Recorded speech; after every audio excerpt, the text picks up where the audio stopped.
This is a Huddle Sports Network broadcast. You can find us on Roku TV, Amazon Fire Stick TV, Facebook, and YouTube. Get all your sports news here first.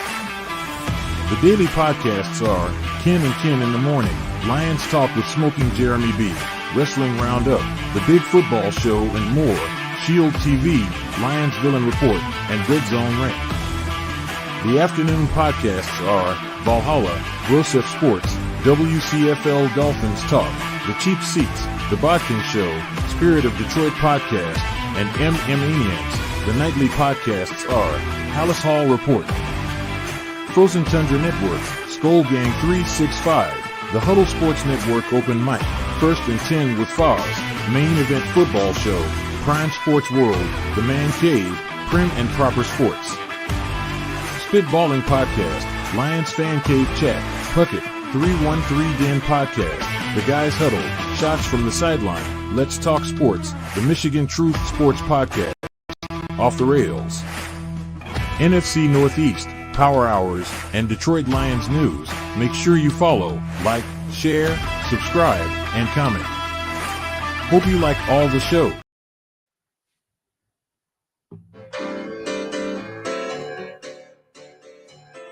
Oh, yeah, it's time. It's definitely time. It's time for the External Bum Show.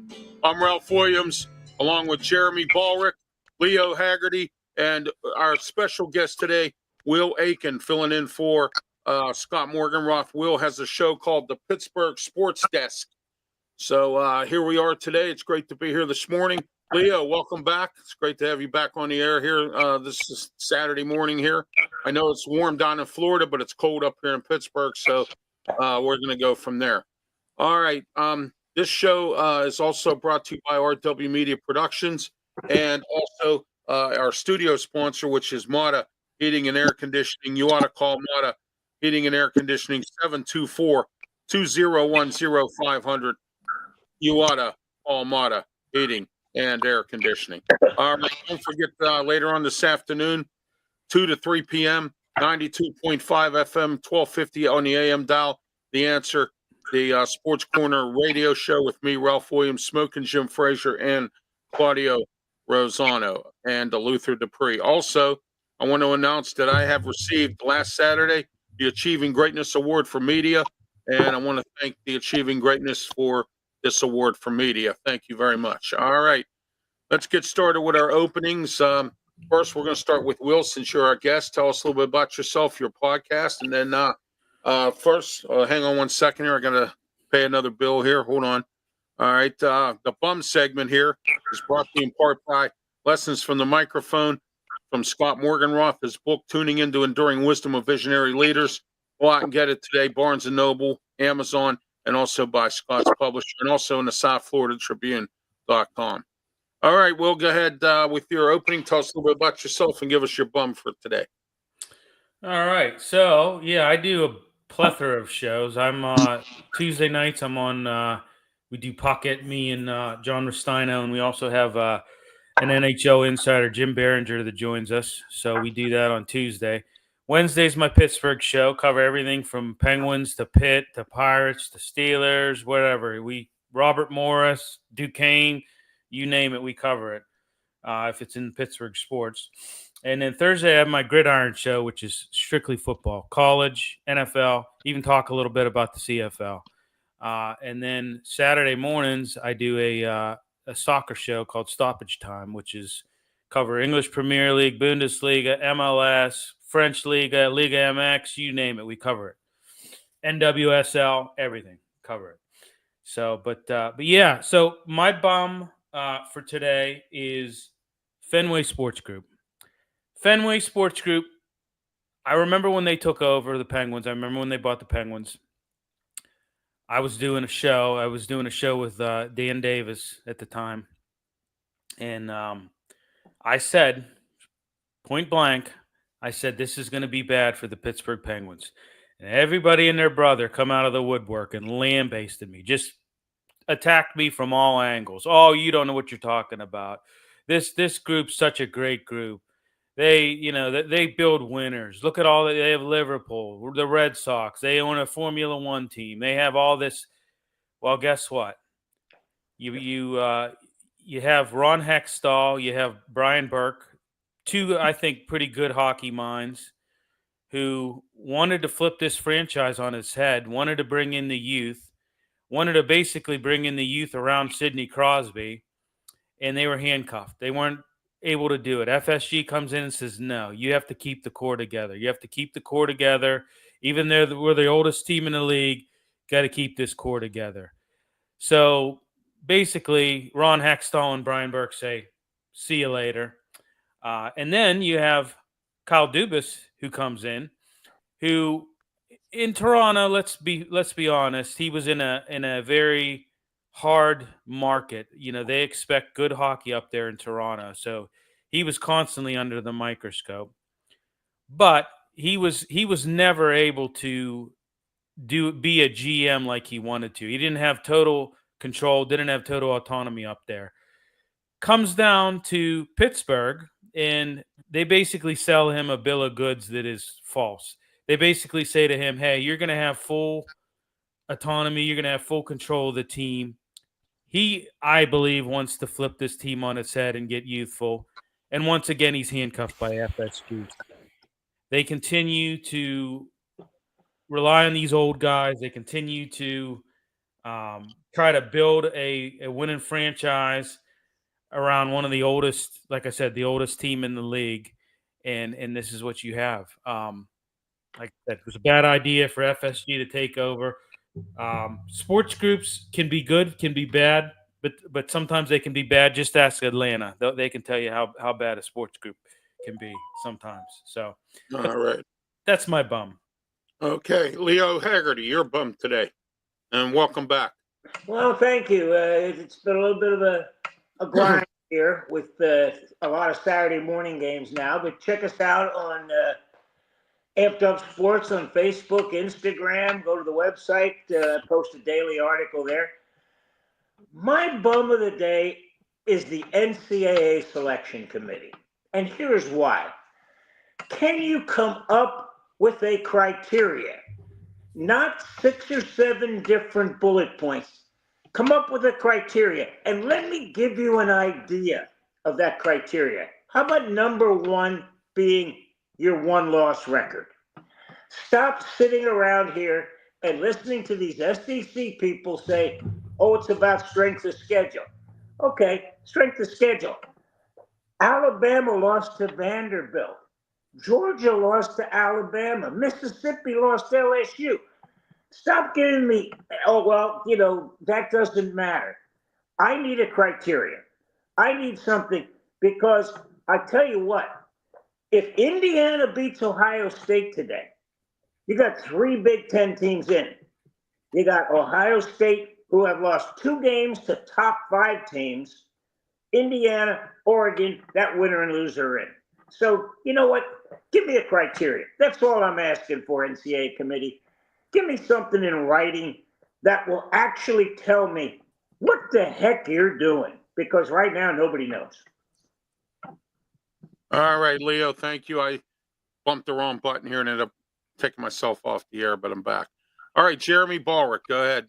Thank you as well for putting us on your network this morning as well. And we're on the Huddle Sports Network on Roku as well. All right, Jeremy, go ahead with your bum today. Well, I got a couple. The first one is Matt Eberflus. He just repeated the previous 2 coaches in the exact same situation verbatim. In 2013, it was Mark Trestman. In Matt Nagy, it was the excuse he gave at the end of the game with Cody Parkey and the double doink. And now you got Matt Eberflus saying the same thing about a blocked field goal from over 40 yards. They got the ball there with 34 seconds left in the game and a timeout. Instead of running a play, they just let the clock run down to 3 seconds, take the timeout, and try the field goal to get it blocked. But at the same time, Mark Trestman did it, and Matt Nagy did it, and all 3 of them said the same words. Well, they were stacking the box against the run, so we didn't think we needed to risk losing the ball or having a loss of yardage play. So we just ran the clock down, took a timeout, and attempted the field goal. Do you want to talk about history repeating itself? It was verbatim 3 coaches in a row now in that situation losing a game that they could have won. You got arguably one of the best guys in short yardage situations. You could have set him up another 3 to 5 yards closer. Could have tried to draw him off sides with a snap count if you were running the clock down. I don't know why you just let it run down and just acquiesce to a 46-yard attempt. All right. My bums today are the following. First, we're going to start with Wendell Smallman, former running back of the Eagles, gets indicted or is about to get indicted for messing around with COVID-19 funds. All right. Tax fraud involving COVID-19. Okay. Thanks. You know what? You're the kind of person that makes giving out COVID funds tough for everybody. Now, so let's say, for instance, we have another pandemic. It's going to make it harder now because of people like you that, people can't get whatever kind of funds they need. And it's because of that. My second bum is the entire Pittsburgh Steelers team. And Mike Tomlin, I'll be ashamed of himself to have his team unprepared, looking like zombies in that game, uncoordinated. And it was just a tough game all around against Cleveland. And it's one of many of Mike Tomlin's losses to worser teams than what. And I don't want to hear no excuse about the weather because you know what? Sometimes you get games like that. And I feel bad for Russell Wilson because he tried to do what he could to make what he could out of he tried to make chicken salad out of chicken and it just didn't happen. All right, so that's my 2 bums for today. Hey, Ralph, let me jump in real quick. I like your idea of the bum, but the bum is the NFL. Thursday night football is terrible. It's awful. It is. And here's why. It's a short week. Pittsburgh had to travel. They had no game plan. That's why everybody looks bad. The sad thing is the NFL can fix this. Bye week before you play Thursday night, that means you got 10 days getting ready, and then you got 9 days getting ready for the next one. This is all on the NFL because people are getting tired of watching bad football. Absolutely. Pensman, welcome to the show. Pensman is on with Jeremy and I and Candy on Thursday nights on the Fire Up Show on the South Florida Tribune Network. And also Pensman says here, if I can get it, there it goes, needs to be on the NFL Network. Well, I do know that the NFL has laid an egg because a lot of people are not watching these games on Amazon, and that was a bad idea. And I get they're trying to spread their brand, but you just don't do it like that. And so there we are. All right. But at the same time, I want to refute that because both teams came out of a division where they both made the playoffs last year. So scheduling wise, compared to previous years, if you look at the matchup, they were supposed to be much better on Thursday night this year. It's not the NFL's fault that the teams are laying eggs. Yeah, wait a second. It is totally the NFL's fault. You're asking guys to come back in 3 days. That's absurd. That's ridiculous. You know what? I can't disagree with you more on this. Make it where they can at least give a decent product to the fans and they can prepare sufficiently for a game. You play on Sunday, now you got to put your game plan in Monday. Tuesday's the day off. Wednesday you travel. That's bad football. That's a bad equation. All right. Well, let's get moving. Let's get moving on our next topic here. Okay. I had something to add to that, but well, go ahead, Will. Well, no, I was just going to say the Steelers going into this game lost 4 of their past 5 Thursday night games. They're 4-9 since 2012 on Thursday nights. They don't have a really good track record on Thursday. And 0-7 under Mike Tomlin. Right. Yeah. So now they're 0-8. Yeah, but when you look at it, I mean, Russell Wilson had better numbers than Jameis Winston. 21 to 28, 270 yards, a touchdown. Winston 18 to 27, 219 yards. I mean, they yardage wise, they had more yardage. Time of possession, they beat them almost by 9 minutes. They should have won this game. I mean, I don't know. All right, it's not the NFL's fault that the Steeler Ravens game. When you play the Ravens, it's like a heavyweight boxing match. Absolutely, I rest my absolutely. case. Yeah, There it is. 18 every time we play the Ravens, it comes up to 2 points, 3 points, a touchdown, whatever. All right, let's move on to our next topic here. I'm sorry, Jeremy. In the next week, it's a lot like playing any of the physical teams out there. When you play a physical team, the team that tends to play down, whether it's on Thursday or Sunday. We've seen this before. When you play a physical team, it doesn't matter if it's a week or if it's 4 days. It probably still would have been a loss if the game was on Sunday. So I disagree that the Thursday night game scheduling is a problem, because you know what? It's been here for years, so teams better get used to it because it's not going anywhere. All right. All right, this next segment is brought to you by Alex's Flowers, 412-661-6071. Call Alex today. 30 years in the flower business. Weddings, funerals, your sweetheart, whatever kind of flowers you need, call Alex today. All right, we're going to talk about the Giants and Daniel Jones. And Will, since you're our guest, we'll start with you. Your thoughts on Daniel Jones and the Giants? Well, I mean, I guess he asked for a release, is what I'm gathering. So, and he got it. You know what? I don't know. This guy has been, they have really given him a hard time in New York. I understand he has some inconsistencies in his play, but I tell you what, there's been some times where he's looked pretty good as well. I think if he's in a better situation, think about it this way. I look, if you put him on San Francisco, what do you think he would do? I mean, I think he would be he would be in a lot better situation. You put him in Miami, I just think, Miami needs a quarterback. yeah, I just think that he was kind of dealt a bad hand, so to speak. I do see some talent there. I mean, I really do. So, all right, Jeremy. Well, I'll put it to you the same way I put it to everybody. I've defended Daniel Jones in one way. He's had the exact same team success with the worst roster as Trevor Lawrence. So why don't you let him go to that better roster and see if he does better? Because if you put him on the Jags roster this year with Trevor Lawrence out for the season, it can't be as bad as Mac Jones. Oh, yeah, absolutely. All right, Leo. Well, guys, I'm going to agree with both of you on this one. If I'm a rookie, my biggest fear is getting drafted by the Jets or the Giants. I do not want to go to New York and just get crucified by the media. It is the worst place. I mean, look at Sam Darnold. Look what's going on. Only veteran quarterbacks should think of going to the New York Jets or the New York Giants.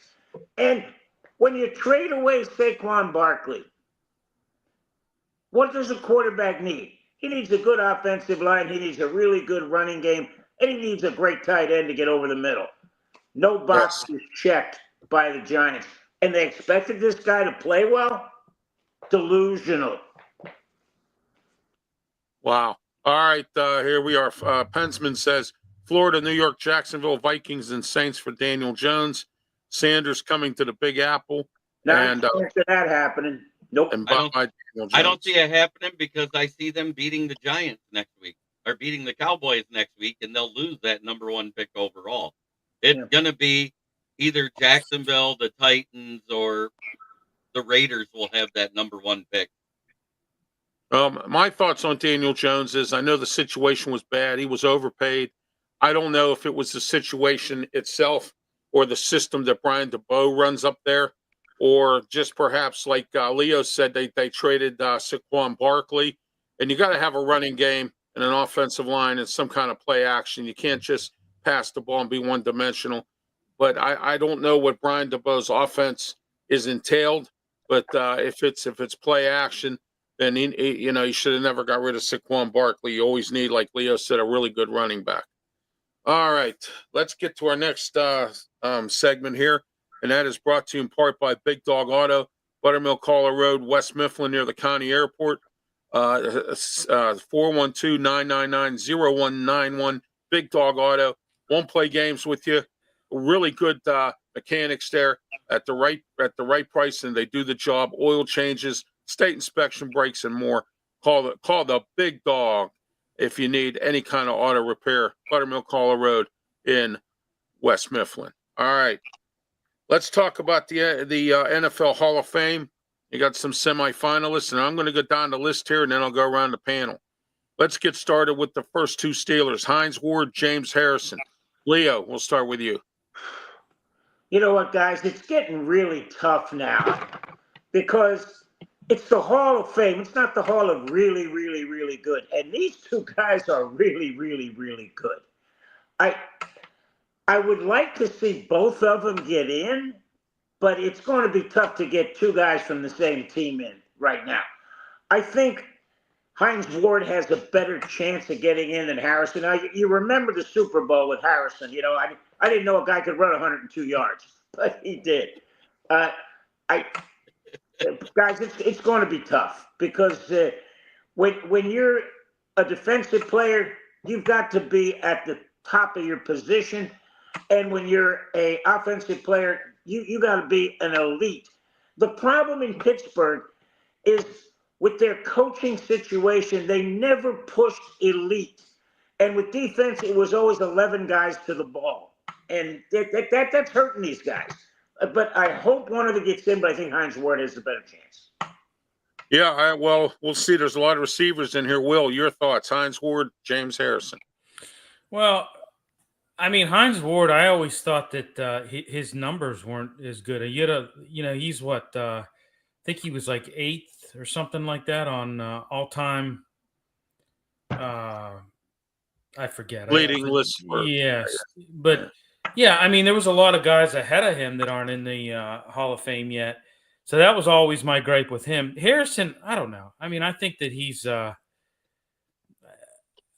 don't know. For a while, the guy was a game wrecker, and I mean, he, a dominant. I don't know. I'm a homer, so I say put them both in.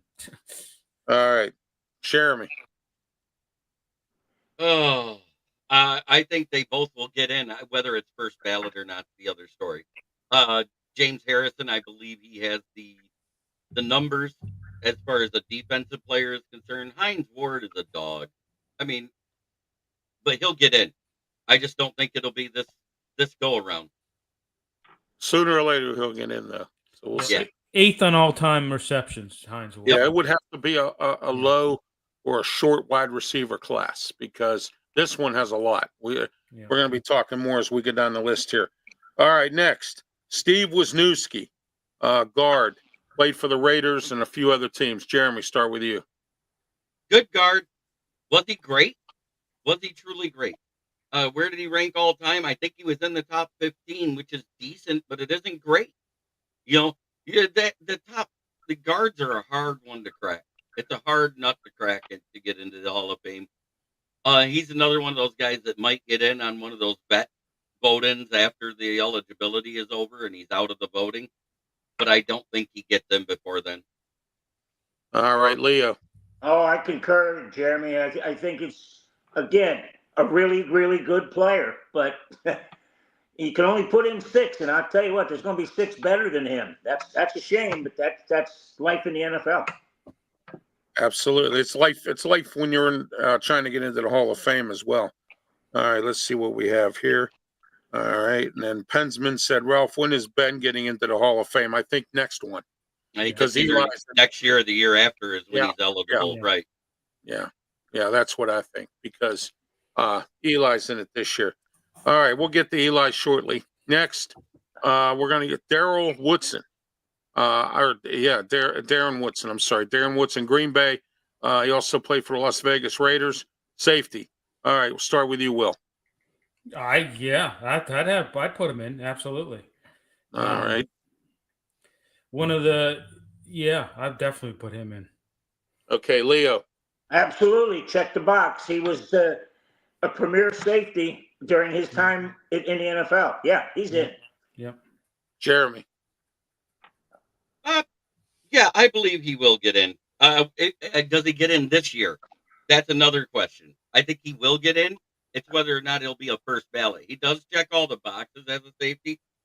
Yeah, Patty, that's the main reason why I said he doesn't get in. Lomas didn't get in, and he was a Pro Bowler, All Pro guard for us. So, And thank Patty for being on with us this morning. So it's great to have you as always, Patty. Thank you for watching, and please don't forget to subscribe to our YouTube channels. I need 20 more subscribers. I'm still dead at 180. I need 20 more to make 200, and at least I'm trying to get to that by the end of the year. I'm sorry, Darren Woodson's the first ballot. I forgot he's in the Dallas Cowboys Ring of Honor. That's always the first ballot Hall of Famer. Right. Okay, next. I rolled my eyes. Sorry. Sorry. Next is Luke Getchie. Luke Getchie, linebacker, Carolina. Your thoughts? We'll start with you, Leo. This is a no-brainer, guys. He's in, and here's why. The Buccaneers would sit there and tell me, we would come to the line of scrimmage, and at least half the time, Gedeke was calling out the play we were going to run.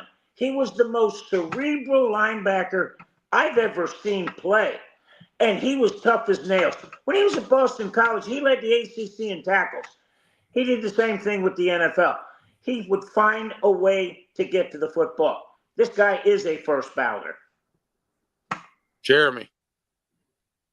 Luke Kuechly does deserve it as a first ballot, but I don't know if he gets there for one reason. How many Super Bowls did he win with the Carolina Panthers? So he was in one, I think. So that will be the one thing that knocks him down a peg compared to somebody like Terrell Suggs. Right. All right, Will. No, I think he gets in. 7-time Pro Bowler, 5-time All-Pro. Yeah, I mean, I like what Leo said. He was cerebral, mild-mannered guy, kind of like Troy Polamalu. Mild-mannered guy off the field, but on the field, he just transformed into a monster. So, you know what? You bring up a great point. He looked like a professor. He comes to a football camp. He's got these glasses on. You go, this guy's a football player. Then you watch him on Sunday. We must be confusing one of the Woodsons here because Darren Woodson played his entire career, 1992 to 2004, for the Dallas Cowboys. I got the wrong Woodson. Right. I thought it was the Green Bay. Las Vegas. I was going to say, I was confused. I apologize for that. That's my fault. So. Yep. I just wanted to make that correction real quick because that's two different guys. Yeah, exactly. All right. Next, we're going to go in twos now. We're going to go in twos now. Eli Manning, quarterback for the Giants. Terrell Suggs for the Ravens. We'll start with you, Will. Oh, Eli Manning, 2-time Super Bowl MVP. Yeah, he should definitely be in. I mean, for sure. Terrell Suggs, I don't think he gets in first ballot.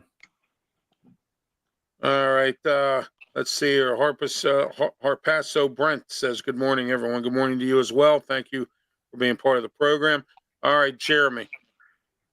Terrell Suggs, on the other hand, is also known as T-Sizzle. 2-time Super Bowl champion. That's what he has over Luke Kuechly. NFL Defensive Player of the Year, NFL Defensive Rookie of the Year, first team All-Pro, second team All-Pro, 7-time Pro Bowler, NFL Forced Fumbles Leader in 2011, got the Butkus Award in the pros in 2011. He had the Ted Hendricks Award in 2002, the Lombardi Award, the Bronco Nagurski Trophy, Bruce Willis Trophy in 2002, and the Morris Trophy in 2002, and was a unanimous All-American coming out for his rookie year coming out of college. Yeah, he's a first ballot Hall of Famer because of the two Super Bowls. That alone puts him in. Then you got Eli Manning, the most clutch postseason quarterback there ever was. But he was as pedestrian as they come in the regular season. But the fact that he beat the undefeated Patriots that year. Twice. Yeah, yes. They weren't undefeated both times they played. Correct. I understand. I'm talking about the undefeated year meant more than the other one. Yeah, to be undefeated like that and lay an egg in the Super Bowl, that's pretty sad. All right, Leo, go ahead. This is really a tough one, and Jeremy brings up the point. Eli Manning not a good regular season, but you beat the GOAT twice. You know, if it's not for him and Nick Foles, Tom Brady's got a ring on every finger. I mean, the question is, does Eli get in on the first ballot and does Suggs get in on the first ballot? I think they It's going to be a tough crapshoot for both of them, only because of the guys that are on that list again. I think Eli may slip down, but Suggs, man, oh man. Name me an offensive player who wanted to run at him. Nobody. Guy was a player. All right. Okay, guys, let's move on here to our list here. Earl Thomas and Adam Vinatieri. Start with you, Jeremy. Well, so far, the only kicker in the Hall of Fame is Randall Guy. If Jason Hansen, who held the scoring record for 10 years, can't get in, Vinatieri shouldn't get in. Well, Morton I'm Anderson's sorry. in. Morton Anderson's in. Yeah, I know, but Jason Hansen beat Morton Anderson's record. Okay. That's I what I'm wasn't saying. Yeah, Jason I think you said Hansen- Ray Guy. I was like, he was a punter, wasn't he? Yeah, Ray Guy was. Yeah, but he also did kicking too. But George Blanda was the quarterback who kicked field goals. I'm just saying, as kickers, you got Randall Guy, you got Morton Anderson, but Gary Jason Anderson Hansen, too, I believe, right? Isn't he in it? I don't. I don't know. No, Gary No, Anderson's not I in thought it. Gary Mm-mm. Anderson was in. No, No, Gary he's not. Anderson did not get in. Morton, Well, his brother did because of the record he set. Then Jason Hansen breaks it, holds it for 10 years, Yeah. and doesn't get in. That's a travesty. I'm sorry. Jason Hansen should have been in twice by now, by those standards. absolutely. Okay, Will. Yeah, Vinatieri. I mean, yeah, I definitely Mr. Automatic. I mean, for a long time. I was a little bit confused, Jeremy, on your point, but I get what you're saying now. So, but and then Earl Thomas, to me, he's not a first balloter, but that's just me. All right, Leo. So, again, Earl Thomas, a very, very good football player. Elite, right on that cusp. And yeah. Jeremy, back to your point about winning Super Bowls, Vinatieri can say I won 3 of them. So I yeah, understand. that's But at the same time, I'm not putting him in. If you're going to put him in, you better put Jason Hansen in. Well, let's be honest. If I get down as the 6th pick, it ain't going to be a kicker to go into the Hall of Fame. That's just the way those voters think. All right, Leo. So Brent says Eli had God on his side during the playoffs in the Super Bowl, and you're also welcome for me welcoming you to the show. You said thank you. Let's see, you're welcome. Jason Hansen was as steady as they came. Very good on that one. All right, we got some really good viewers today with some great comments. Quick, Ralph, let me go back to Jeremy. Here's your same problem. Hansen doesn't have a Super Bowl. But you're not. It shouldn't matter. It shouldn't matter. But NFL. Did Morton Anderson have one? nope. Dan Marino. All right. One. Morton Dan Anderson Marino set the did win the Super Bowl. NFL scoring record, and Jason Hansen broke it. If he got in for setting the scoring record, then Jason Hansen should have got in for breaking it. That's my point. Yeah. Oh, yeah. I agree. All right, you're watching the External Bum Show with me, Ralph Williams, Leo Haggerty, Jeremy Ballwick, and our guest today, Will Aiken from the Pittsburgh Sports Desk. We're here every Saturday morning at 9 a.m. right here on YouTube, Facebook, and Twitch platforms, as well as the Huddle Sports Network on Roku, the Kneecap Biting with Jeremy B., also on his YouTube channel as well. And please don't forget to subscribe to all of our YouTube channels. I need 20 more subscribers to make 200. I'd like to try to get it by the end of the year if possible. And then we're going to move forward from there as well. All right, let me see what we have here in the comments section. South Florida Tribune. Good morning, gentlemen. Scott and I are here at the Hard Rock Stadium getting ready for the Miami Hurricanes versus Wake Forest. Good morning, Candy. Thank you for that. Say hello to Scott for all of us, please. And Harpo Brent says a Super Bowl sure does help its popularity contest for some of these players. You know what? Could be right on that one. You know what I mean? And we're in the Mata Heating and Air Conditioning Studio, 724-2010-500. Call Mata today. Winter is here. You better get your furnace fixed. Get it fixed fast. Mata Heating and Air Conditioning. 724-2010-500. Tom Ralph Williams sent you. All right, we have some more comments in the comment section. So let's go to this one here. It says, get the popcorn popping and the sodas. And the human spider has joined us. Yes, indeed. That's what I used to say back in the day, and I'll say it again. Get the popcorn popping and the sodas pouring. But since it's Saturday morning, get your orange juice coffee and your bagel or whatever you're getting, get that rolling, or a bowl of cereal or eggs or whatever it is you're making for breakfast this morning before you go out. Hot chocolate, Ralph. Yeah, hot chocolate. Hot chocolate. Yeah, that's another good one, hot chocolate. You got that right. All right. Next, let's get into, let's see here. Marshall Yanda and Eric Allen. All right. Let's start with you, Leo. No. Either one of them? Wow. Okay. All right, Will. Yonda, he was a guard. What did he have? Like 177 starts? Yeah. Something like that. Who was the other one? Eric Allen. Yonda, yes. Or no, Yonda, no, and Eric Allen, yes.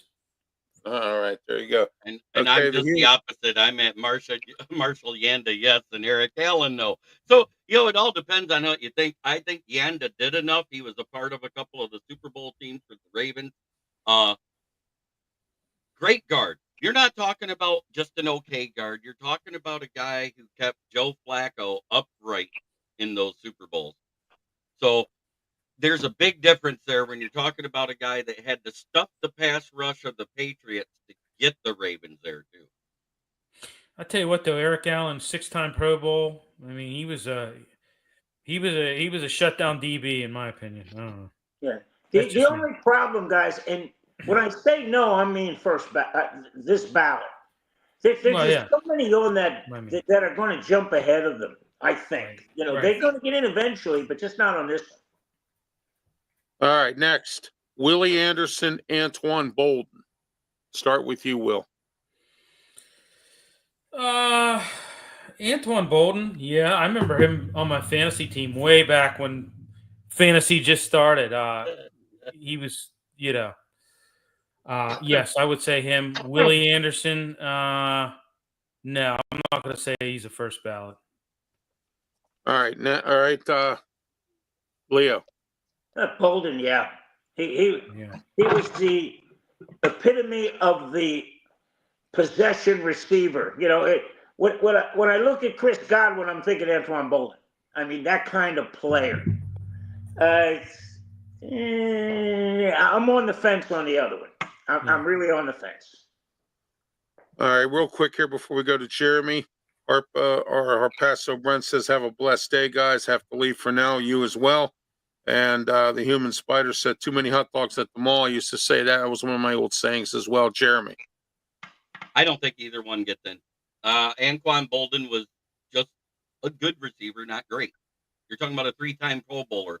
Never made an All-Pro. Not a Super Bowl champion. Played for the Arizona Cardinals. Played for the Ravens. Played for the Niners. Played for the Lions. Played for the Bills. He got a Walter Payton Man of the Year. So that means he's a great person. It doesn't mean he's a great player. All right. This next part of the Hall of Fame that we're going over here for the NFL Hall of Fame is brought to you by Digital Data. Get a hold of them today, digitaldata.com. Get your website. Mine was done by Digital Data. www.rwmediaproductions.com. So check my website out, Digital Data. Ahead, real quick though, Antoine Bolden won with the Ravens. Oh yeah, he was like the 4th wide receiver on the team. Yeah, he was. Yeah, but he's got a ring, and so. All right. Again, back to the great wide receivers thing. Was he voted to the NFL 2000s All-Decade team? I don't believe so. No, I didn't think so. Yeah. All right. Let's move on to the next two here. Jared Allen, definitely. I believe that's Jared Allen and Antonio Gates. All right. We'll start with you, Jeremy. I think Antonio Gates has a chance to be first ballot. Jared Allen's borderline. He was a great pass rusher, but that's Right. all he did good. He was a liability in the run game. He was the first one of the ones of those pass rush specialists to come out in the 2000s. All right. Will. Antonio Gates, hands down, should have been in a while ago. I mean, this is a guy who never played football. I don't think he ever played football even in high school. He started playing football in college. He was a basketball player. You could tell that those basketball skills really translated well out on the gridiron. You know, he was really good at getting position on guys. He was a big guy, 6'4", 255 pounds. I mean, guys, 8-time Pro Bowler, 3-time All-Pro, hands down. And then Jared Allen, he's kind of borderline, but I'd give him the nod. Eventually. Yeah. Jared Allen, yes, but not this round. Okay. On the road. Antonio Gates, he was the original prototype tight end. He was the guy, the basketball player. Without Antonio Gates, you probably don't have Tony Gonzalez because people look at that and go, "Well, he's a basketball player." Well, guess what? He went to the right team in the right program, boom. That is so much a key because if you don't throw the football as the Steelers did during Heinz Ward's time, you don't get numbers. That's hard to tell people. May I add an addendum to that? There was another one of those basketball playing tight ends that came out the same year, and he's still playing. Do you know who it is, Leo? No, I'm drawing a blank. Mercedes Lewis. Wow. Mercedes Lewis. Oh, really? Yeah. Yeah. Who's Remember he with? I believe he's a backup on the Bears. So that could be scary. Antonio Gates come out in 2003. Mercedes Lewis is still. I thought the oldest one was Rodgers, who come out in 2005. No, Mercedes Lewis being on the practice squad for the Bears at 42. Yeah. He's the oldest guy in the NFL. Wow. Amazing. Yeah, it is. All right. Let's go with our next two. These two here, you guys are going to like Rodney Hampton and Torrey Holt. Let's get started with you, Leo. You're first. Boy, these are both tough. If Torrey Holt's with another team other than the greatest show on turf, he doesn't get in. He's not getting those kind of numbers, but I'll tell you what, guy can play football. Does he get in on this ballot? No, there's just too many other guys to put in ahead. And I think the same thing with Hampton. Same thing. Just you're running into a numbers problem with 6 guys. He gets in eventually, but I don't think he's a first ballot. All right, Jeremy. Yeah, I don't think he's a first ballot either. All right, neither one of them? Nope. Okay. Will? I agree. I don't. Torrey Holt, I mean, I would give him a little bit more of an edge, 7-time Pro Bowler. But yeah, I don't think that neither one of those guys should be first ballots. But guess what? This isn't Torrey Holt's first time on the ballot. Right. This is his second go round. So this is the time he should get in. So I'm going to go the other way because he's already been on the ballot for the 5 years. This is in the veterans exception. He's brought back to it now. Because he's been retired a while. 2009 he retired. Yeah. So that was a while ago. So he should be in this time as the first time ballot on the vets exception. Yeah. Well, technically this would be his third time, right? No, you're on it 5 years. 5 years after, then you're taking off for a few years. This is his second time coming on the ballot. Okay, got it. Oh, geez, Pete. The views and opinions of Jeremy Ballrick Jr. do not reflect that of my channel. All right, guys, let's move on here. All right, we're going to go with the last 5, okay, and that is Steve Smith Sr., Fred Taylor, Ricky Waters, Reggie Wayne, and Richmond Webb. Okay? Start with you, Will. Now run that by me again. Okay, you ready? Stephen Smith Sr. Okay. Here, I'll just rapid fire. Stephen Smith Sr., yes, I say he should be first Fred ballot. Taylor. For the Jaguars. Yeah, I do. I think. Yep. Okay, Ricky Waters, Oh, absolutely, dude. One of the hardest hitting guys. Yeah, absolutely. Reggie Wayne. No. Okay, and Richmond Webb. Nope. Okay, next, Jeremy. I have basically the same answers as Bill. There's no sense in me repeating it because he summed it up well. Yeah. All right, Leo. These are all the veteran committee things, right, Ralph? Yes. Yeah. I'm not a. This is a. Richmond Webb is really somebody who, if you don't study film, you're not going to know how good this guy is. But that, again, you're in a numbers game. I think Fred Taylor maybe be the guy who comes out of that as the top guy. All right. Okay, guys. We went through all through that. Thank you very much for your opinions on that. Don't forget this afternoon, 2 to 3 p.m., the Sports Corner Radio Show, 1250 AM, 92.5 FM, The Answer. And this next segment is brought to you in part by the Steel City Yellow Jackets, ABA basketball team here in the Pittsburgh area. They play over in Allentown at the Community Center on Climax Street. Get a hold of them at steelcityyellowjackets.com. All right. Okay, next we're going to talk about the before we get back into, I want to cover the Cy Young winners, the American League and the National League. National League Braves, Chris, I think his name is Bale. Is that it? Or Bain? Bale. Bale, right. I was right. Okay. Sometimes I have trouble reading my own handwriting. All right. And for, you ought to know this, Detroit Tigers, what is it? Mark Tariq Skubal. Scoble. That's right. Yeah. All right.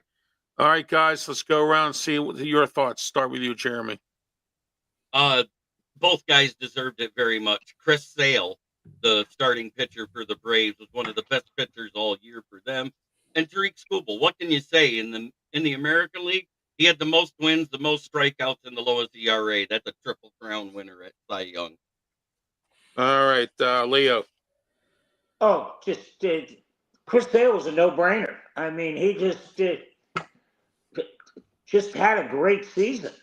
You know, just one of those guys who, hey, here's the ball, let's go pitch, especially after the injuries he's been dealing with. All right, let's see, Will. Yeah, Chris Sale, amazing. He's the same guy that I don't know if you guys remember when the White Sox had that those pullover jerseys. He hated pitching in those, and he went in there and sliced them all up. Prior to the game. Yeah, he's a little bit of a hothead, but no, he deserved it this year for the Braves. And Skubal, another guy who had a good year. So, all right. Thank you guys for that. Next, we're going to move on to some NFL games. Titans, Texans, Vikings, Bears. I think Vikings, Bears. That's a good matchup. And then the Steelers, of course, laid an egg on Thursday night. We'll talk more about. I'll talking that later on. Cowboys, Commanders, Patriots, Dolphins.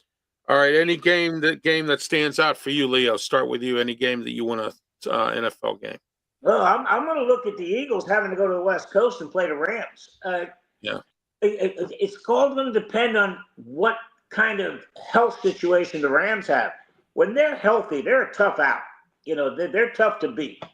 But Philadelphia is just figuring out that, hey, guess what? The offense goes through Saquon Barkley. And they're finally starting to have an identity with that. That's the game I'm looking at. Well, the game I'm looking at is the Chiefs and Panthers. I think the Panthers are going to beat the Chiefs. What are you smoking up there, Ralph? I know. I'm drinking the wrong Kool-Aid. Hear me out. That is in Carolina, right? Yes. Yep. Yes. So here's the thing. The Chiefs have had this tendency to lose to a bad team every year. Yeah, like the Steelers. They played down to their competition because they look past them. They just came off of a hard-fought loss to the Bills. They might be looking past them, looking at that Chargers game coming up and going, I got to really prepare for them. And if you sleep on the Panthers, they've been the Carolina Reapers and ruining dreams all year. There you go. All right, Will. I I'll tell you what game I like is Cardinals and Seahawks. That's You going to be know, an interesting game. Yes. yeah, I said it before. I said at the start of the season on our Gridiron Weekly. I said, watch out for this Cardinals team. I really, Yeah, Jonathan Gannon's second year.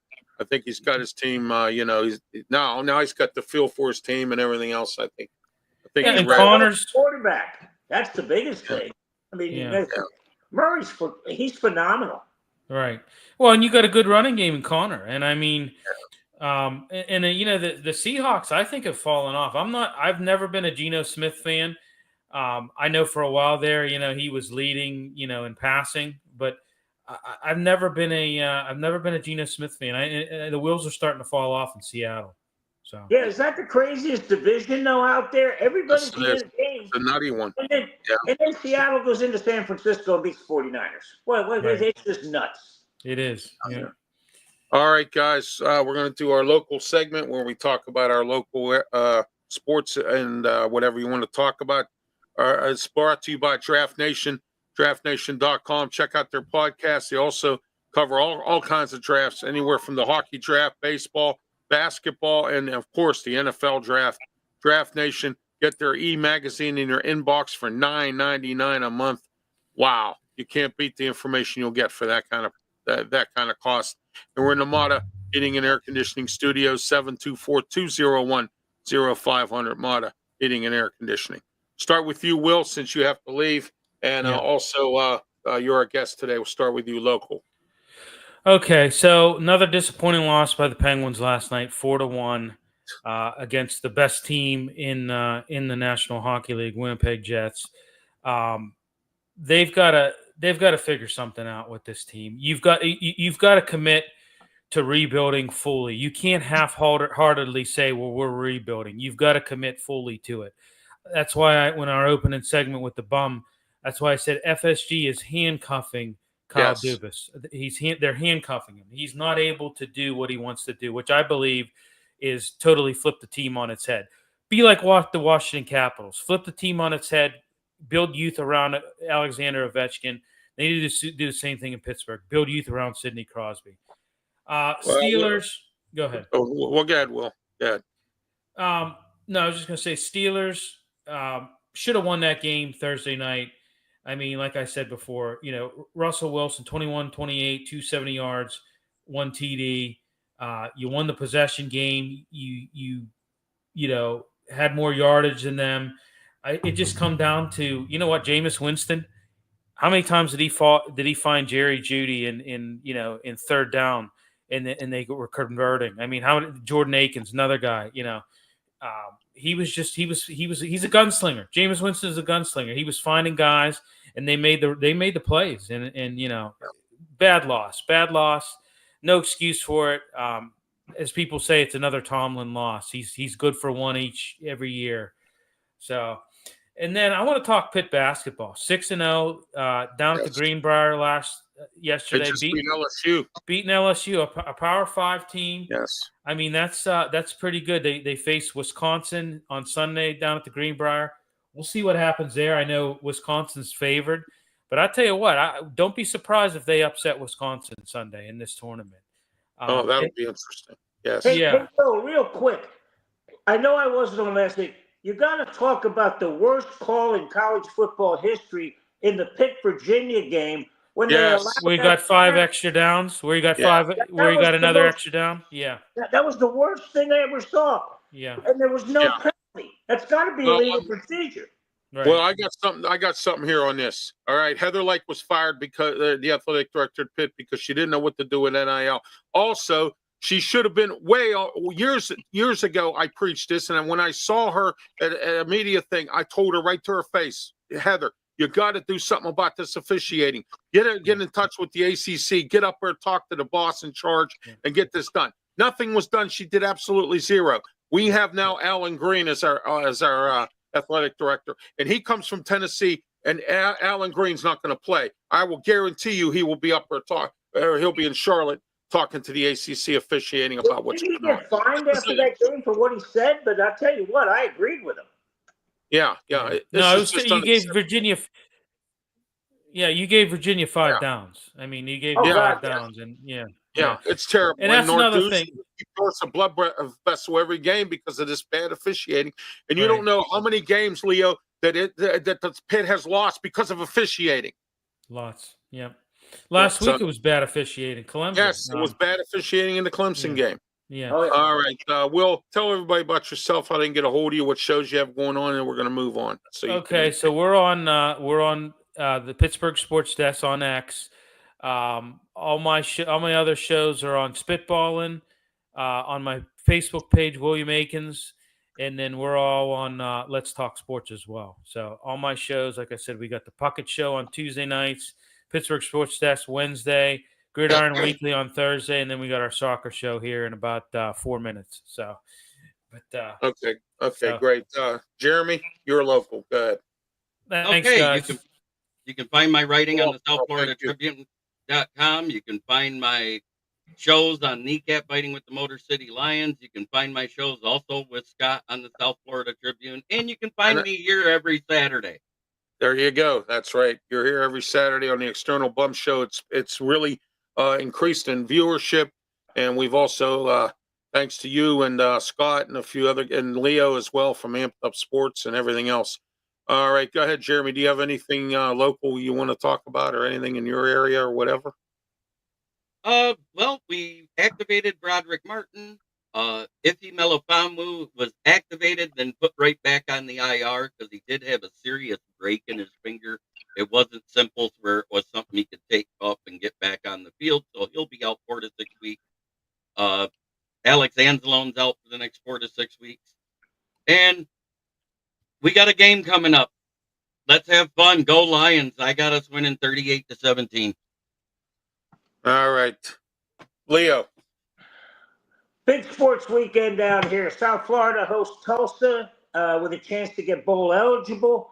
The Lightning, they get the Dallas Stars tonight, so I'm double dipping. I'm going to the 3:30 game, then shooting down to Amalie Arena for soccer. USF men, USF women, they're back in play. They're up at the men are up in Myrtle Beach playing in that tournament. The women, they're heading to the Cayman Islands after they play Louisville Sunday. So it's going to be a lot of stuff happening down here.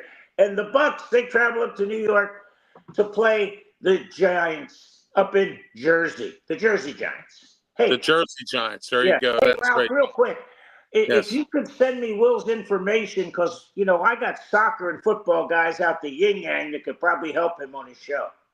Okay, great. Yeah. Hey, by the way, while I have you, Leo, I need somebody to come on to I forget who we play next. I think we play Cincinnati or somebody, or Baltimore again. I have to look. I'll be in touch with you on that, and I want to talk with you. Baltimore, it's Mikey Simzik. Yeah. And by the way, no, Baltimore. Mike Simzik and Will Lewis, they're going to be at the Notre Dame Army game at Yankee Stadium today. Great. Awesome. That is great. That's going to be a great game. Mhm. All right, my local is this. If you listen to my show today, the Ralph Williams Show, I had a guy on named Gabe Miseski. And Gabe is part of a group that is posting billboards all across Western Pennsylvania urging Bob Nutting to sell the Pirates. Okay, now we all know that's probably not going to happen, but their crusade doesn't end there. They have talked with county officials. They have talked with officials involving Sports and Exhibition Authority who are very unhappy with Bob Nutting. They're the owners of PNC Park. The lease is up in 7 years.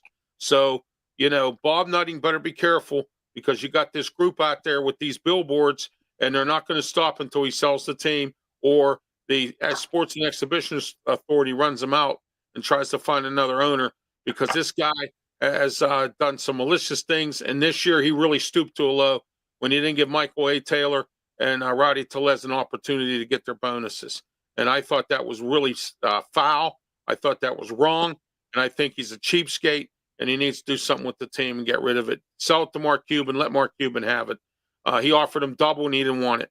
That's my local for today because Will covered everything else. All right, guys, thank you for being part of the show.